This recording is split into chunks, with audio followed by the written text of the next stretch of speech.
Running more than one wallet multiplies more than your activity. It multiplies your ways to lose everything. Every extra wallet is another seed phrase to protect, another set of approvals quietly granted, another surface for one bad signature to drain funds. The people who last in this are not the ones chasing the most opportunities. They are the ones who never had the catastrophic loss that ends the whole game. This is the boring, careful operational security that keeps that from happening. Seed management, approvals, revoking, and the signing discipline that separates operators who keep their funds from ones who fund a story about getting drained. Why OPSEC scales badly? With one wallet, security is simple: protect one seed and think before you sign. With 10 wallets, the same care has to be repeated 10 times, and the weakest one sets your real security level. It only takes a single compromised seed or a single malicious approval on a single wallet to cause a loss. Running many wallets is running a small operation, and it demands operational discipline rather than casual habits. The mistake is scaling up your activity without scaling up your security practices to match, leaving a dozen soft targets where you think you have a fortress. The seed phrase is everything. A seed phrase is the master key to a wallet, and whoever has it has the funds permanently and irreversibly. No password reset, no support line, no recovery. That single fact should govern everything about how you treat one. A seed must never be typed into a website, never pasted into a chat, never stored in a screenshot or a cloud note, never shared with anyone for any reason, no matter how official the request looks. The overwhelming majority of catastrophic losses trace back to a seed phrase that ended up somewhere it should never have been. And everyone was avoidable. Managing many seeds, many wallets means many seeds, and how you organize them is a real decision. Writing them on paper or steel and storing them physically is the classic approach. Secure from remote attackers but vulnerable to fire, loss, and disorganization at scale. The honest tension is between security and manageability, and the wrong resolution is a plain text file listing every seed, which turns one breach into total loss. A hardware wallet reduces how often you ever touch a raw seed at all, which is a large part of why serious multi-wallet users lean on them, especially for the wallets that actually hold value. Hardware wallets and tiering. A hardware wallet keeps the private key on a dedicated device that signs transactions without ever exposing the key to your computer or the internet. For wallets holding anything you would hate to lose, this is the standard, and it is worth the cost. A practical pattern is tiering: hardware-protected wallets for real value, and lighter software wallets only for low-stakes exploration where a loss would sting but not hurt. That way, the wallets most exposed to risky new protocols are also the ones carrying the least, and the wallets carrying real value rarely touch anything unproven. What a token approval is. Here is the risk most people never see coming. To use most applications, you grant a token approval, permission for a contract to move a specific token from your wallet. It is necessary and normal. The danger is that approvals often default to unlimited, and they persist indefinitely, sitting active long after you stop using the app. So a contract you interacted with once, months ago, may still hold standing permission to move your tokens. If that contract is malicious or later compromised, that lingering approval is the open door, and you granted it yourself and forgot. The unlimited approval problem. Many interfaces request an unlimited approval by default. Because it is convenient, you never have to approve again. Convenient and a standing liability. An unlimited approval means the contract can move all of that token now and forever until you revoke it. Some wallets let you set a custom limited amount instead, approving only what a transaction needs. That is more friction and materially safer, capping what any single approval can ever cost you. For anything holding real value, the small inconvenience of limited approvals is a trade worth making deliberately rather than clicking past. Revoking approvals. Because approvals persist, revoking them is essential maintenance, not an emergency measure. Tools like Revoke.cash let you see every active approval a wallet has granted and cancel the ones you no longer need. Making a periodic habit of reviewing and revoking, especially after using new or experimental protocols, closes doors before they can be walked through.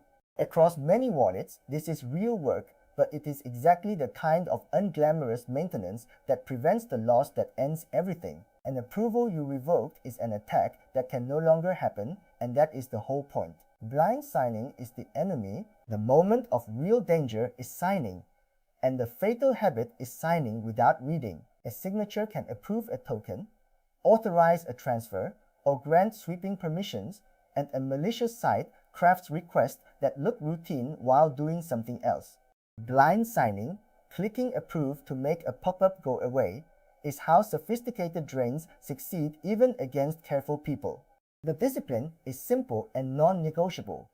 Read what you are signing, understand what permission it grants, and if a request does not match what you expected the app to do, reject it and investigate rather than trusting it. Simulation as a safety net. Modern wallets increasingly simulate a transaction before you sign, showing in plain terms what it will actually do, which tokens leave, which permissions are granted.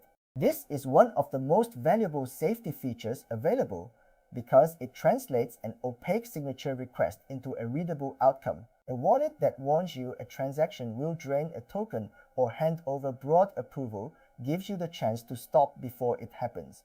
Leaning on wallets with strong simulation and actually reading what they show rather than clicking through is one of the highest leverage security upgrades you can make. Isolate risky activity. A powerful structural defense is simply not exposing valuable wallets to unproven things.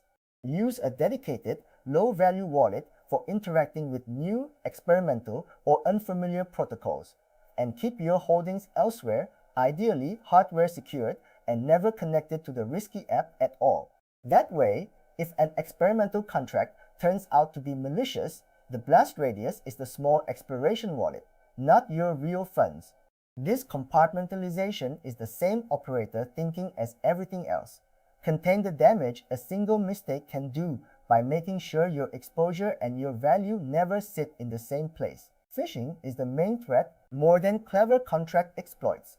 Ordinary phishing is what actually gets people, fake sites, impersonated support, urgent messages, a token that appears in your wallet begging you to visit a site to claim it. The defenses are boring and effective. Use bookmarks for official sites instead of search results or social links. Never trust unsolicited contact. Never interact with mystery tokens that show up unrequested, and slow down when something feels urgent because urgency is manufactured precisely to make you skip the checks. Most drains are not sophisticated. They are a careful person having one careless moment. Device and account hygiene. The wallets sit on devices and behind accounts, and those need care too. Keep a clean machine for anything holding value. Keep software updated. Use strong unique passwords and real two-factor on every exchange and email tied to your setup. And be deliberate about browser extensions, since a malicious one can tamper with what you see and sign. The email that can reset your exchange is part of your wallet's security, whether you think of it that way or not. The whole chain matters, and attackers look for the weakest link in it, not the strongest. Naizu comments, means a simple routine, pulling it together into a routine makes it sustainable. Hardware wallets for value, lightweight wallets only for low-stakes exploration, limited approvals where you can, and a periodic revoke session across your wallets. Read every signature and lean on simulation to understand it. Keep valuable wallets away from unproven contracts entirely. Bookmark official sites and distrust unsolicited contact, and protect the devices and accounts underneath. None of it is exciting. All of it is what keeps you in the game long enough for any of the rest to matter, which is the only metric that counts in the end. Recovery and inheritance. A dimension of security people avoid thinking about is what happens if you are not around to manage all this, or if disaster strikes your only copy. Many wallets and many seeds create a real recovery problem, both for you after a loss and for anyone who might need to access funds if something happens to you. Thinking through backups stored in more than one safe place and some plan for how a trusted person could recover critical funds is part of operating responsibly. It is uncomfortable and easy to postpone forever, and the people who handle it are the ones whose funds do not simply vanish because a single sheet of paper burned or a single memory was lost. The exchange account is part of it. It bears repeating in its own right that the centralized exchange funding your wallets is part of your security perimeter, not something separate. That account is identity checked, holds real value, and often controls the email and phone that could reset other things. Securing it with a strong, unique password, real two-factor that is not just a text message where possible, and withdrawal protections is as important as any wallet seed. An attacker who takes the exchange can drain it directly and pivot to everything connected to it. The wallets get all the security attention, and the account that funds them quietly deserves just as much of it. Test your setup before you trust it. A habit that separates careful operators from hopeful ones is testing the security setup before real value depends on it. Verify a seed backup actually restores by recovering a wallet from it on a spare device. Confirm the hardware wallet works the way you think it does. Send a tiny amount before a large one. Run a revoke session and see that it does what you expect.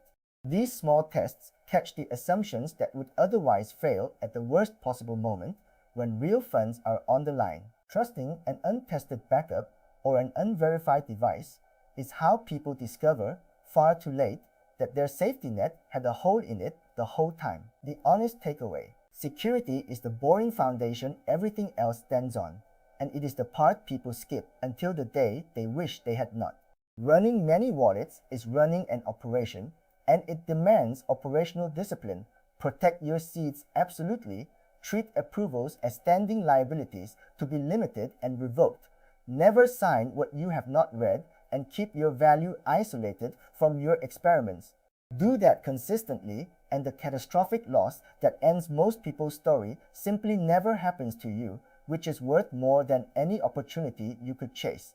The full checklists, the specific tools I actually use for approvals and revoking, and the wallet setups I trust for tiering value are written up at airdropfarming.org, with no hype and nothing here being financial advice.